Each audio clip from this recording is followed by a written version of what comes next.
давид гілберт математики барҷастаи олмонӣ буда дар рушди бисёр соҳаҳои математика саҳми бузург гузоштааст. ӯ 23 январи соли 1862 дар шаҳри велауи Прусия ба дунё омадааст. гилберт узви як қатор академияҳои бонуфузи илмӣ аз ҷумла Академияи илмҳои Берлин, Гётинген, ҷамъияти шоҳигарии Лондон ва Академияи илмҳои собиқ шӯравӣ буд. фаъолияти илмии ӯ самтҳои асосии математика ва геометрия аз ҷумла назарияи ададҳо, таҳлили функсионалӣ, назарияи муодилаҳои интегралӣ ва асосҳои мантиқии математикаро фаро мегирад.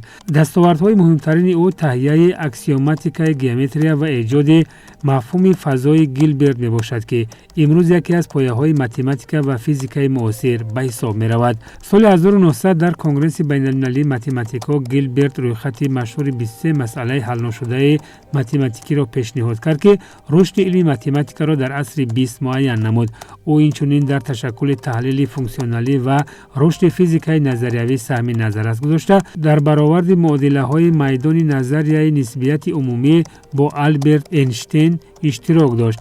гилберт солҳои зиёд дар донишгоҳи Гётинген фаъолият намуда, онро ба яке аз марказҳои бузурги математикаи ҷаҳон табдил дод. зери раҳбарии ӯ даҳо математикони маъруф аз ҷумла Герман Велл ва Рихард Курант ба камол расиданд. осори илмии Гилберт ба рушди мантиқи математикӣ ва усули аксиоматикӣ таъсири амиқ гузошт. ӯ ба нерӯи ақли инсон ва имконияти ҳалшаванда будани ҳар масъалаи илмӣ бовар дошт. давид гилберт 14 феврали соли 1943 дар шаҳри Гётинген аз олам даргузашт. имрӯз номи ӯ ҳамчун яке аз бузургтарин математикони таърих ёд мешавад.